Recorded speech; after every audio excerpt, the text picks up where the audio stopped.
Seems like it's Stania Day today. Right, so the story behind these two are, I was scrolling through eBay as usual, and I was looking up Black 5, and I couldn't really find anything of interest. And then I thought, well, I'll look up an 8F as well. And then as I was scrolling down, I found a 8F and a Black 5 2-pack. Someone was selling an 8F and a Hornby 8F and a Hornby Black 5 together, pretty much. And it was pretty much shown like the two boxes. I'm just getting this all ready.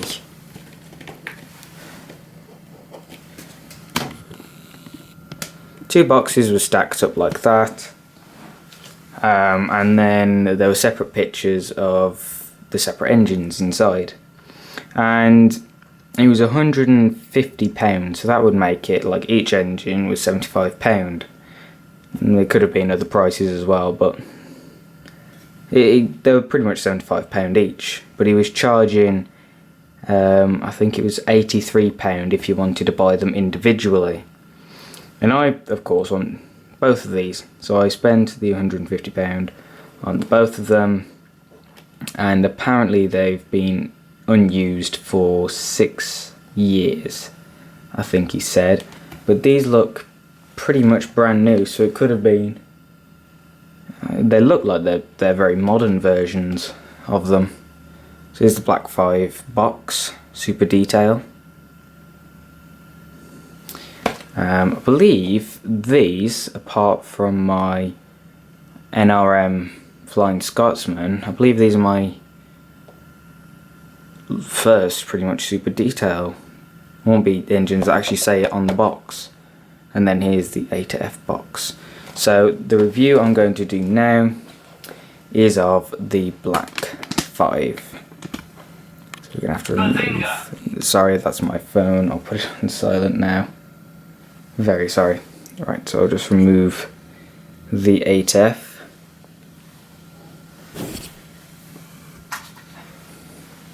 There we go. Now time to review. Now time to review the Black 5. Let's move everything out of the way. And sorry, everything's a bit all over the place. So here is the box.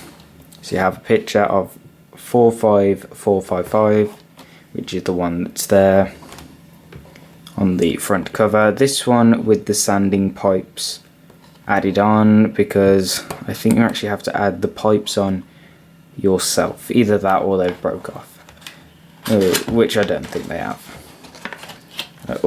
Before I open it, the number is R2321.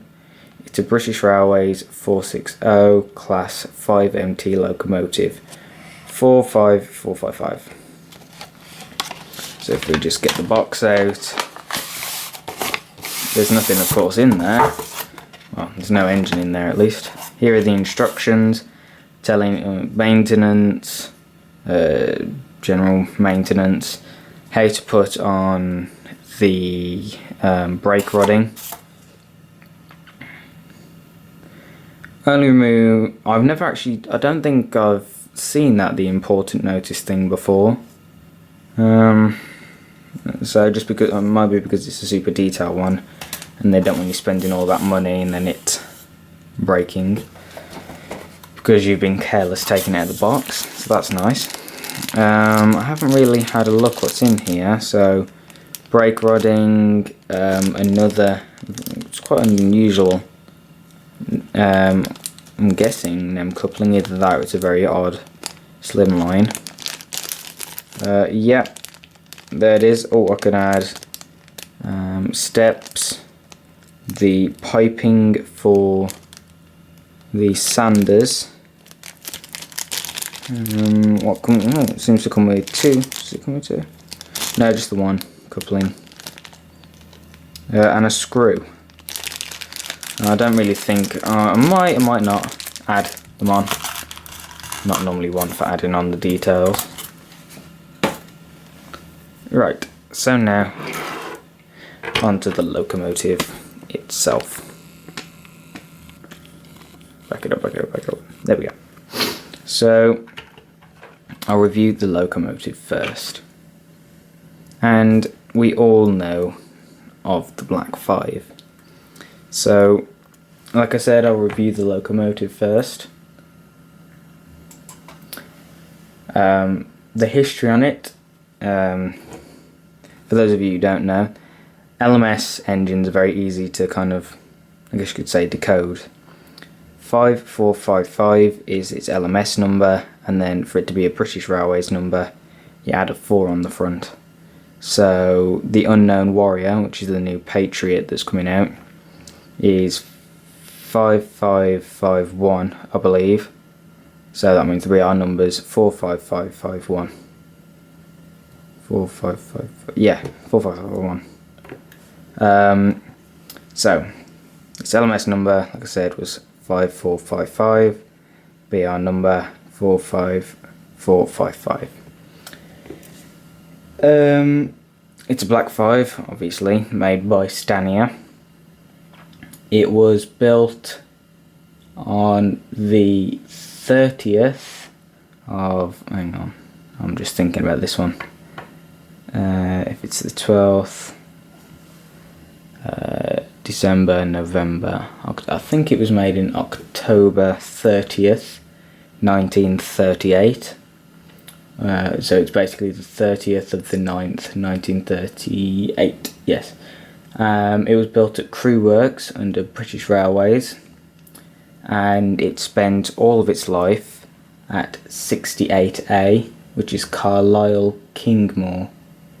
It was withdrawn on the 31st of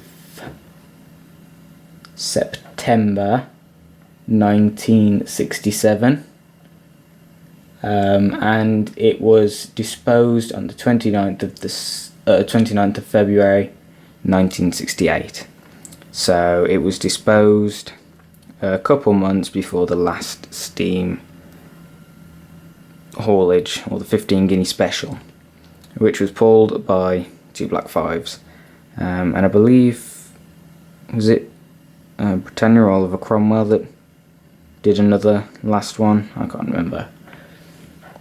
But anyway, that's that. And the Black 5s themselves. They were a Class 5 power classification, so it means that, well, there were 5 MTs, like I said previously.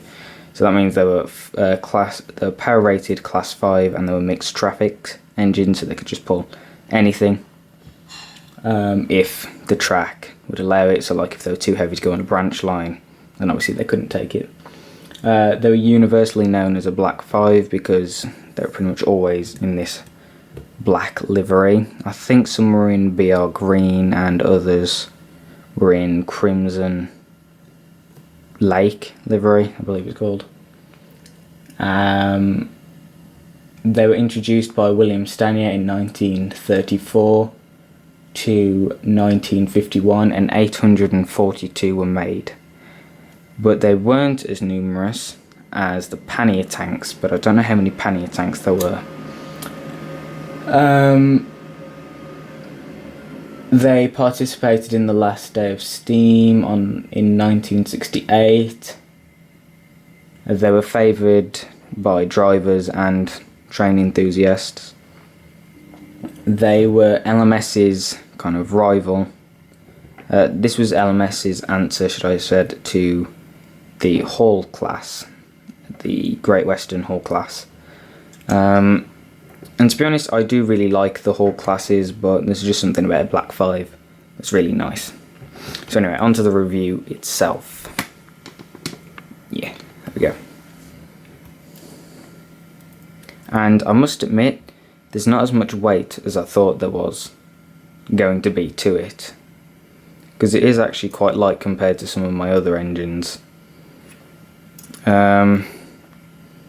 But first, let's have a look at the linkage, because Hornby always do a great job on their super detail engines for making it really, really thin and fine.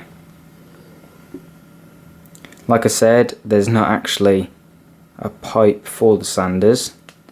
You just have the sand boxes.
So I found out that there are 18 black fives preserved, and and quite a few are in working condition, but so far I've only seen 2. One was number 5000, which is at the National Rail Museum in Shildon, and the other one was at Barrow Hill, which was awaiting restoration. And so neither of the ones I've seen have actually been in steam, which is very annoying, because I always wanted to see a Black 5. Anyway, listen. It's very quiet, as you can hear. Now, I'm not going to run it on its own, but if you wanted me to, just leave a comment. Yeah, it's going straight onto a freight train. So there, next to it, is the 8F, and as you can see, they are very, well, they're exact in design. Both are tapered boilers. Both share pretty much the same cab. They're laid out the same. The only thing that's different is the wheel arrangement. So we'll move the camera over here so you can look that. Oh yes, there's some new scenery additions, which is 2 Christmas cards, which you'll probably end up seeing. Right, so a bit of a sudden start, my fault.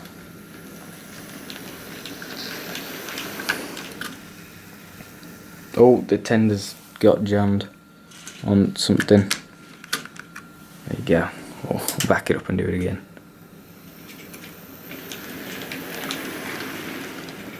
Back it up a bit further.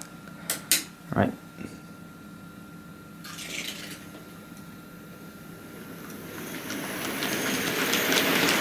There you go. Bit of a quick start, I know, but... So this is all of the freight, apart from the 2, which you'll probably see in a minute. I have 2 freight wagons. Let's lean you over. Yep. 2 freight wagons there, and those are the only ones that I'm not using at the minute. Oh, and there's another 2 over there. But they don't run very well. So I've got 4 that I'm not using at the minute, because they don't run very well.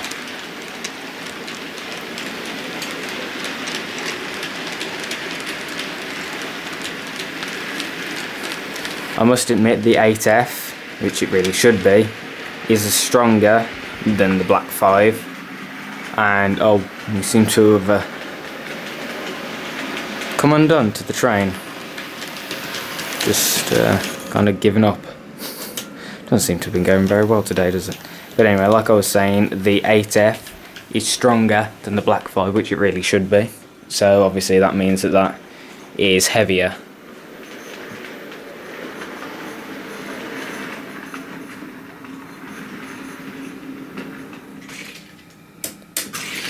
There you go. Now time for my cinematic filming.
So Hornby's super detailed Stania Class 5 mixed traffic engine. Is it worth paying the extra money and getting the super detailed one? Yes is the easy answer, because I've seen the Hornby Railroad version, and to be honest the linkage on it is really thick and doesn't look very realistic. As you can see on this one, it's very thin. It just looks more detailed, this one. The overall finish looks better, doesn't look as plasticky as the other one. So yes, if you're gonna get one, I'd maybe save up and get the super detailed version. But if you think you could probably make the Hornby Railroad one look better because of weathering, go for it. But my heart is definitely set on the super detail one. I'm very glad I got this one instead of the Railroad one. So the next review will be on the 8F. So until then, bye!